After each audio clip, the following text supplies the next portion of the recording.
and for anybody who is traveling, if you're on this side of the room, you should be happy. This side is who won the HR Wizard Trophy. Am I correct? Yeah. Yes, I am correct. So for anybody who was not here on Friday, your side of the room won the HR Trophy. This side of the room so far has one match. So our next chapter, at the end of chapter 2, this side of the room has to be able to win to stay in the competition for the bonus points on the first test. That is indeed happening. So guys, what we're getting into this week, we're diving more into strategic HR. Just a reminder, what I'm asking you to do this week, I have posted a discussion board. And it's basically, when I say it's a discussion board on technology, it's about Amazon's management practices. On our discussion board this week, I'm asking you guys to take a look at 2 videos about Amazon's practices. By the way, does anybody know what is Amazon's reputation in terms of how they treat their employees? So we got somebody says really good. Has anybody heard different things about Amazon? Has anybody heard anything about Amazon? I heard about this little company called Amazon. I think, I'd buy some stock. I hear they're going to go places. Hey, I think I heard a stock tip about this company called Apple, too. I hear they're going to be big in the future. But here's some of the reputations that Amazon has. Okay, let me ask you.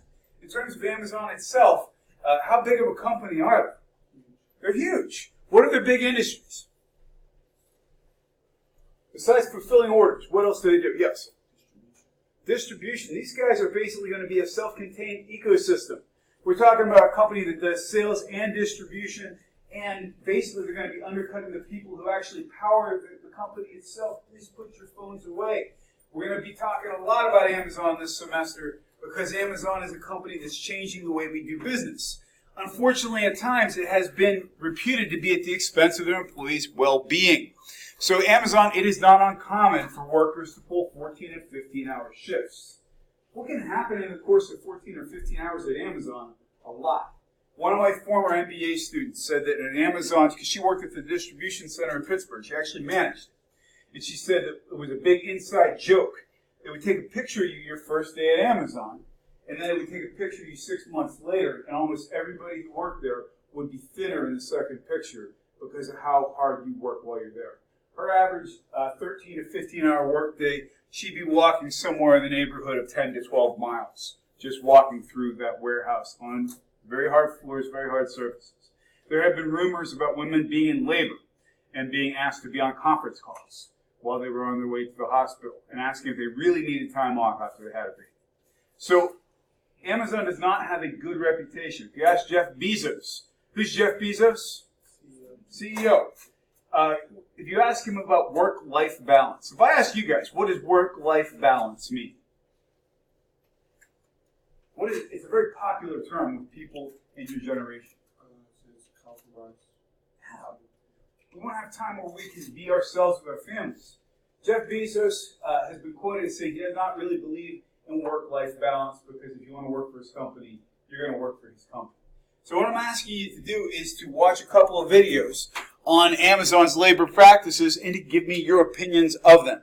I'm asking for substantial discussion, and that is due by this Friday. So take a couple of minutes outside of class to watch those videos. Well, we left off, guys, talking about mission statements and the idea that mission statements are the guiding principles for companies. I know we left off talking about movies. There was some debate as to whether or not the NFL was the greatest sports entertainment in the world, but that is a subjective question depending on what kind of football you like to watch. Google's, however, is a very good mission statement, and I think we can all agree on it. We're going to start off today by showing you how companies can get it wrong so we can hopefully engage in getting it right. This is a video conversation is to realize that companies have to know what they're about.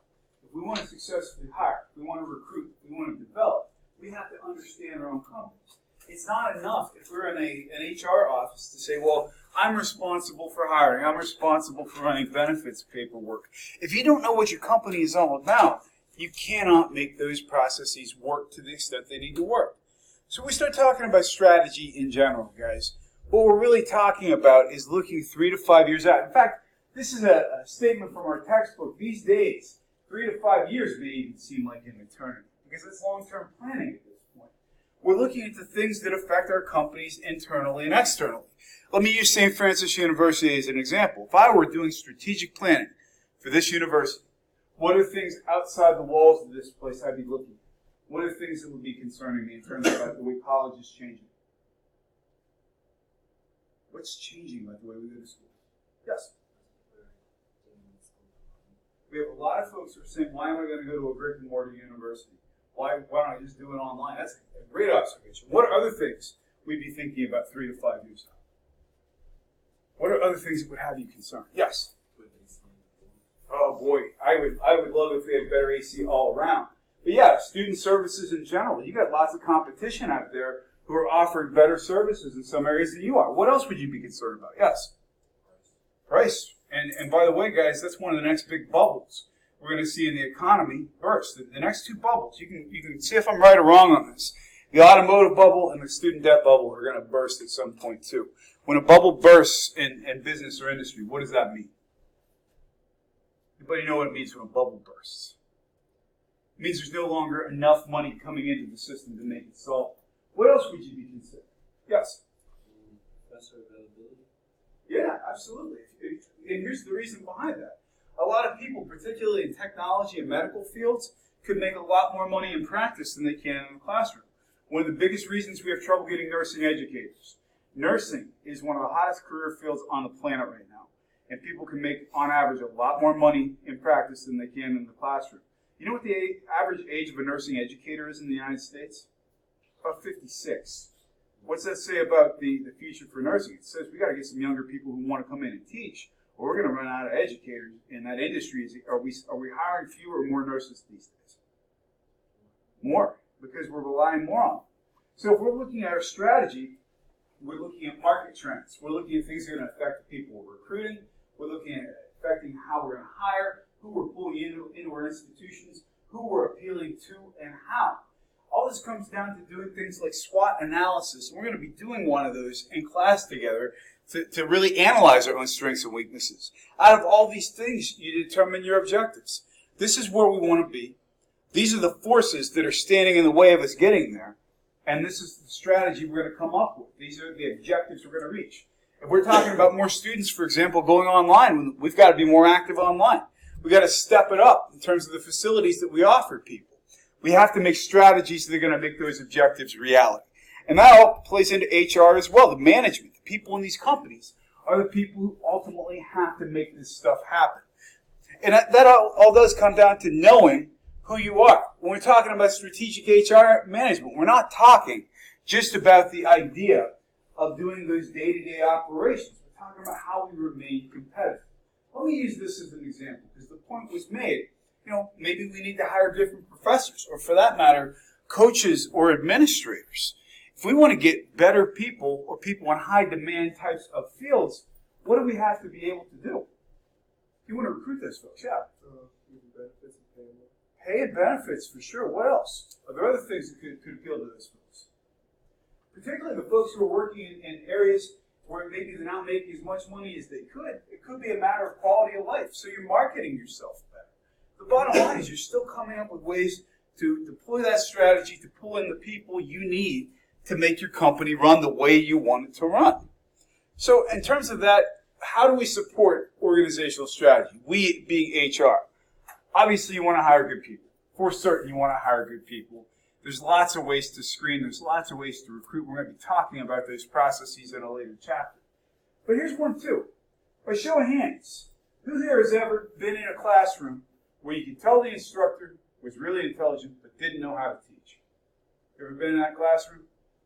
That's exactly what I'm talking about. Sometimes you hire good people who don't fit for the reason you hired them. So you got to put the right person in the right place as well. So you also got to be fair when you reward people. You guys remember I was talking a few chapters ago, or a few weeks ago I should say, about the idea if a male and a female negotiated different salaries, it could be potentially a discriminatory practice. That very thing actually just happened about 3 days ago. The EEOC, the Equal Employment Opportunity Commission, basically came out and said that there was a company, it was a research company that hired 2 analysts at the same time. This really happened. Turned out the male was being paid about $18,000 more than the female was for the same job, same responsibilities. The female went to the administration and gave them the opportunity to make it right. People talk, don't we? We find out what our friends are making. As much as we say we don't talk about salary, we do. Well, the company's response was no. This is what we offered you. This is what you're getting. She took it to the EEOC, and who do you think won? She did, because she was being paid unequally for the same job as a man was doing. So in terms of being fair, we have to do that with our employees too. I think that this holds true in the company and holds true in the classroom. You cannot be any nicer to people in terms of offering rewards than you can for your lowest performers. And that means you got to judge everybody. You meet the bar or you don't. In addition, guys, in terms of training, everybody has this idea when they get into the workforce that they really have to be job ready. And that'd be wonderful. But the reality of it is most people are not. You've got to be willing to provide training. At the very least, you've got to break people in on the systems. Can anybody here think of a time? Because how many of you have been here at least 2 years? I think all of you at least are starting your second year. Can you think of something that you couldn't possibly have learned around this place if somebody didn't teach you? Something you couldn't have found in a policy manual, something you wouldn't have known otherwise. I can think of one. Don't order chicken fingers at Frankie's and expect them to be done in 20 minutes. That's something you wouldn't know unless somebody told you. That's part of the institution. Well, when you're training people, you're training them your institution as well. And if you're focusing on rewards, if you want to reward people with pay or other kinds of benefits, make them tied into the company's success. In other words, we're trying to retain good people, obtain good people, and make it so that their best effort is contributing to the bottom line of the company as well. We're rewarding people for doing things that move forward our strategic objectives. So in terms of how this works, guys, this is a very simple diagram. But if you're in HR and you are working with the leadership of your company to try to execute strategy, you're doing two things. You're trying to get your leadership to move toward their own goals and make decisions. They're going to enable you to support those decisions by doing the right things within a company. Let me give you an example. Let's say, for example, this side of the room, you guys are our management team. And this company that we are in makes automobiles. These guys over here are having trouble getting motivated.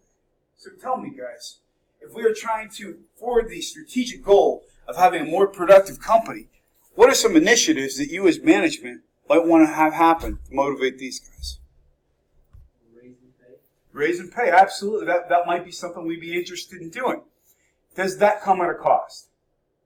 So if we raise pay for these folks, what's it costing us, guys? Yeah, we're a for-profit company. If I'm Ford Motor Company and I'm making $12,000 on every F-150 I sell, if I pay these guys more, I've got to charge more for the vehicle or accept lower profit margins. What else could we do to motivate these guys? Yes? Tell me more about it. It's a great idea.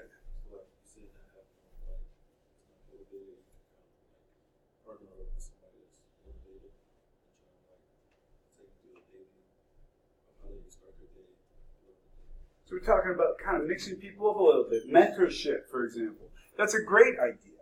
If we want more motivated employees, we can put in new management structures. We could also have people getting to know each other. We can give raises, all these things. But when it comes down to applying strategy, the strategy the company wants is better productivity. The strategy the company wants is productivity and profitability. HR has to come up with ways to get that strategy executed through the people you have in a way that's going to make those people feel happy and motivated, but it's still going to support the bottom line of what the company wants. Because everybody can't have everything that they want, and everybody has to give a little bit. That's when strategy becomes reality. Does that make sense, guys? I think it's one of these things, it's okay to say that you're motivated by money. It's okay to say some people want money as their reward, because some people do. Some people crave recognition. Putting in systems where people who are good performers get recognized, you wouldn't believe how far that stuff goes. This is a very, very quick story, I promise. I used to run an IT department. I had about 20 people who worked for me. I had no budget at all to give them rewards. None. So what I would do is every month, I would take them out for what I call the cheap pizza lunch. It meant everybody, all 20 people in the department, I bought them pizza out of my own pocket. It cost me maybe $30, $40 to do that. It bought me a lot of goodwill because we'd sit down at the table, I I would point out things that people had done well. I wasn't handing them cash. I couldn't do that. I guess I could do that, but it would have been coming out of my own pocket. But simply recognizing somebody in front of their peers sometimes sends more of a message than even money on occasion, although money is always good. So there are ways to motivate people, and we're going to be talking about that. In terms of the way that HR contributes to strategy, what it is basically knowing things like how to develop people. To go back to our example, if our company wants better productivity, and we're the folks who deal with people, we're hopefully going to be able to tell them ways they can get better productivity. I think that companies generally make a big mistake in terms of assuming the only thing that will motivate people is money. I think that one of the ways we can get better contributions from people is asking them, what do you think? What do you think is going wrong? What do you think we should change? Let me ask you guys repeatedly in the first 2 weeks of this class. I would ask you, how are things going? What would you do differently? Why do I ask you guys those questions? It's not just because I like you, and I do like you. But why do I ask you those questions? What's in it for me? Yes? Exactly. Because the people who are doing the work, generally speaking, know better necessarily than management. If you're working on a production line, you're going to know better than I do what your difficulties are on a daily basis. One of the biggest mistakes we make is not asking people how they do their jobs.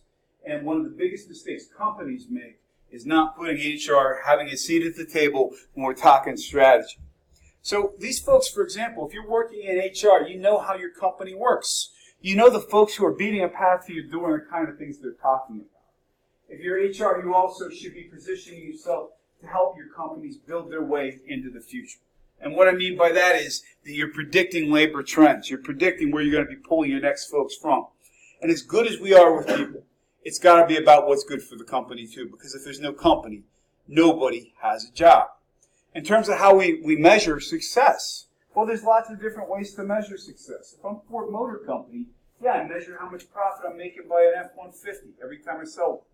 What might be a way if I'm running an educational institution, if I'm running HR at this place, how might I measure success?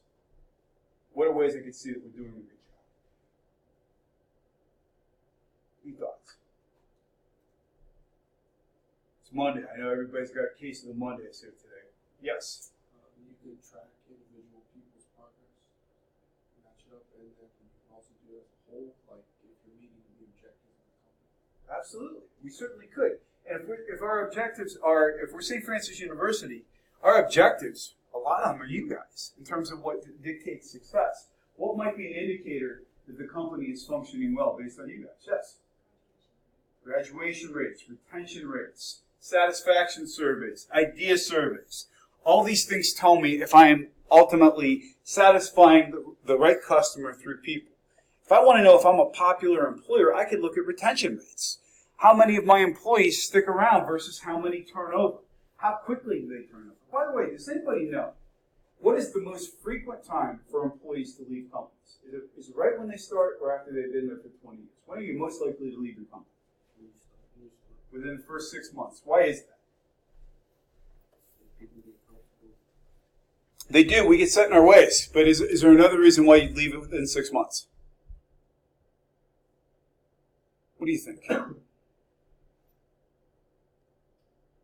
Well, pretty quickly you know if it's your place or not. And that's why companies, for example, should put such an emphasis on onboarding people. That's something you'd want to measure. Guys, think about this. When you think about the things that got you over the hump, everybody, when they are coming to a school or a company, is going to decide at some point whether or not they're staying. I guarantee if I went nationally and looked at, for example, student retention rates, we probably see people, once they get through their second year, they're more likely to stay at that school. They've got a vested interest. And it's not just the coursework. It's the society they're in. It's their sport. It's their circle of friends. It's all these things. And it's really no different with companies. So in terms of what we do when we're thinking strategically, these are the key areas. We're going to talk about each of these. And it's understanding the business. It's knowing what your goals are, how to determine success, and how to build for the future. Before we go through each of these competency areas, though, one by one, I would like to get a question or comment from somewhere in the room. Question or comment? About anything. Life in general could be. So Sir? How do you feel about Antonio Brown? You know what? I've been waiting for that question to come into my life this week. And I'm going to tell you my general philosophy. There's been so much drama in Steelers Nation about whatever he's up to. He's dead to me. Like, he left the team. He's somebody else's problem now. And, you know, he'll be the Patriots' problem at some point in the near future. And it's just like, I didn't even watch the game last night because I knew how that game was going to end. And all it would do would be to make my Monday a little less pleasurable. So I did not watch the game. My suspicions were verified. How do you feel about him? I should ask you first, are you a Steelers fan? You know, there's no right or wrong answer. It's not affecting your grade. No, I was a Steelers fan, but I was really a Le'Veon Bell fan. I played running back, so I was down these stars. I don't want to be a Jets fan, so I just don't have a team. I was a football fan at this point. My wife bought me a Nike James Harrison jersey the year before he left the team, and it's like that. It was like, I can't wear this jersey, you know. But I love that guy so much just because he was such a human wrecking ball, you know. But I had to quit caring, you know. Sometimes you just gotta, you know, it's like that line from that movie Titanic. My heart will go on, right? But it's a good question. Can I get one more question or comment about anything, sir? How do you think the Joker is going to be? Hey, the initial reviews are good. If I had to pick one weirdo to play that character, Joaquin Phoenix would be pretty close to the top of the list. To me, Heath Ledger, nobody's ever going to top that, but it could be, and I'm excited to see that one in the theater. All right, what do you think? I mean, I just think he's cool. Like, Heath Ledger just did so good. Like, taking that role is something I would do. So I'm excited to see it. Yeah, Leto learned a hard lesson taking that role. Nobody liked his take on the Joker, and this guy looks like he's actually going to do something creative. Here's a fun fact for you: the makeup that the Joker wears in this new trailer. Does anybody raise your hand if you've seen the trailer? If you see that guy's makeup, look up the serial killer John Wayne Gacy. And that makeup is almost. I give you permission. Look it up in class if you like. John Wayne Gacy was a serial killer in the 1970s who dressed up as a character named Coco the Clown and killed children. And he is one of the creepiest human beings to ever exist and a complete and utter sociopath. Tell me his makeup doesn't look similar. Coco the Clown. Yeah. So, sleep tight, kids. Anyway, I'll let you soak that in for a second before this is going to make the world of HRC warm and secure after this kind of comment. Pretty creepy, huh? All right, well, guys, since I've already effectively made you talk about sociopaths today, we're going to talk about strategic HR. How do I make this transition back in, Richard? How do I do this? Like, how do I get people back in after talking about serial killers? I almost feel like we need like a commercial break or something. Like I need to say, we'll be right back after these messages. But let's dive in, guys. In terms of if you were working in HR, you got to understand your own business. You got to know what your company's about. Ian, what would be an example of understanding your own business? What things would you have to know? It's knowing like the employees. For sure. Tell me a little more about it. It's like knowing like their interests, like what motivates them. Absolutely. And knowing what your business does, for example. If you ask Randy Fry, our dean of the School of Business, what St. Francis University Shield School of Business does, he could give you a book about what we do because he understands his own company. Probably tell you in a lot of detail, too, because he's been there a long time. People also understand what their own business models are. You understand, for example, how you make money. Who here knows the actual business model of most successful bars? If you have a bar, how do you make money? What is your high profit items? It's not alcohol.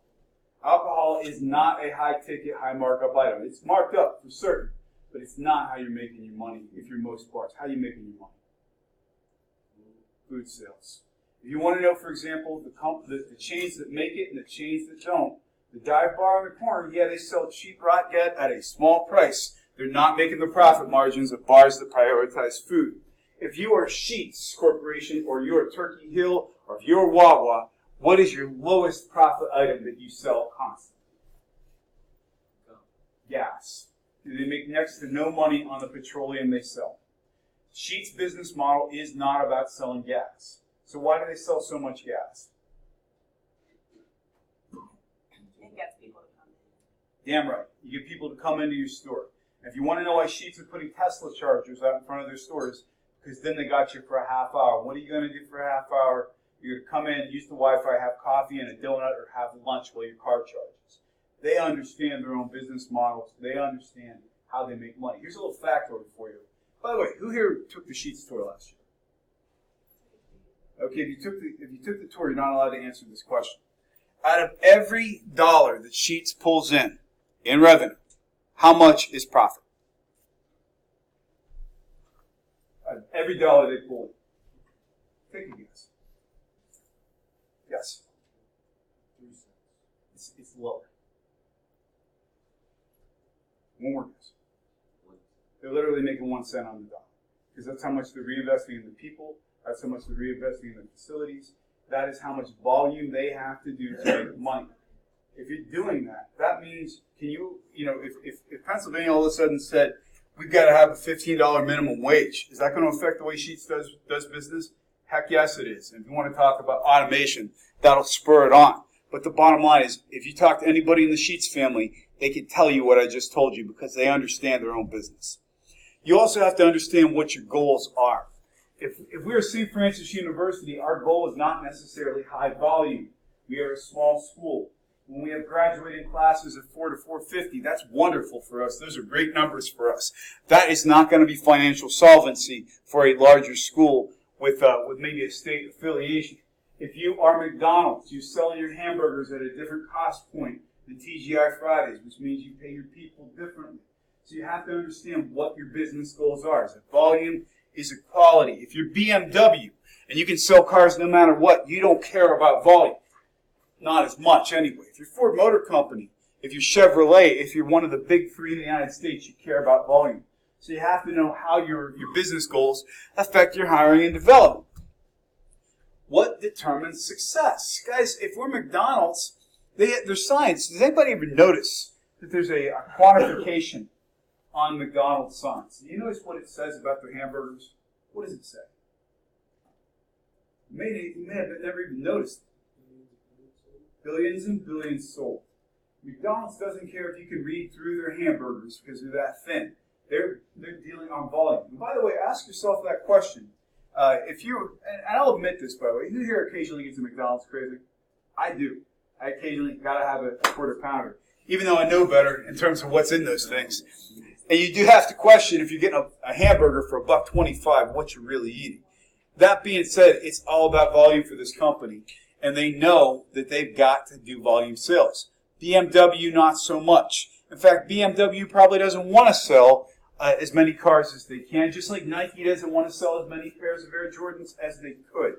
Why does Nike limit the number of Air Jordans they put on the market? So they can charge as much for them. If it was easy to get, nobody would pay $200 for a new pair. They want to keep them established as a premium good, and so they're not measuring by sales, they're measuring by desire and market position.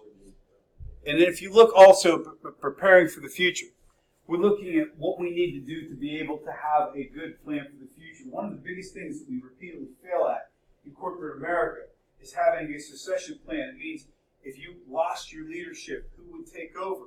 I can't think of a better example of this than Apple. Apple's still doing okay, but since Steve Jobs is no longer with the company, there is nobody really setting strategy that's aggressive and big and exciting. In the last quarter, Apple's big announcement was a credit card. Like, that's so not exciting. That's so not worth a press release. But they don't have anybody who's really making vision. But the other folks need to make financial predictions. Let me give you an example. People in higher ed right now are a little scared. Here's why. Because back in 2008, there was a financial crisis. And people had to tighten their belts. They had to sell their homes. Some people lost their jobs. When you think about the most expensive things in your life, well, your college degree is definitely expensive. What else is expensive? What comes close? Yes? Cars, for sure. What else? Yes? Insurance. Anything that goes with the car. I'm thinking of something else. Big thing. Home. And there's one other thing that goes in that house that's just as pricey in the long term as that house. Your kids, little human beings that constantly need attention and resources and doctor visits and money and dentist visits and all these things. So guess what? Back in 2008, people said we're going to put this off for a couple of years. So what's happening? We have a looming dearth of children coming into high schools. It's affecting the high school market. It's affecting associated businesses. And that same gap is going to affect how many people come into higher education. So if you look at about 2024, that's when it's probably going to hit, 2022, 2024, fewer potential students, same amount of schools vying for the attention of those students. If you are in higher ed and you're working in HR, that's something you should be predicting. If I'm working in the big three, I always like car analogies because I like cars. What would be affecting my predictions there? Well, if we have fewer young people, fewer people are getting their driver's licenses. And even demographically, fewer people are getting their driver's licenses when they're 16 anyway. And I'll go off on one quick tangent. And that is when I was 16, in a world without the internet or social media, without a car, without transportation, you did not have a social life. So my friends, we all could not wait to turn 16 to get our driver's license. It is not the same world out there anymore. And believe me, the big car companies are crapping their pants right now saying, how are we going to continue to sell vehicles when we have a whole generation of people who isn't that excited about driving? So that's a financial prediction too. How we're going to do more with less. So all that being said, guys, what I'm going to ask you to do, we're going to be forming into groups here. We're going to do this, I think, we did this in 3 groups. And what I'm going to be asking you to do is to pick an existing company. I'm going to ask you to tell me what their business goals are, what their success is, what's their constitution of success, and ask you what challenges they're going to face. Because we're going to talk about how their hiring and recruiting could be a part of this. So, Ian, you're going to be my number one. We're going to go in 3. So you are 1, 2, 3,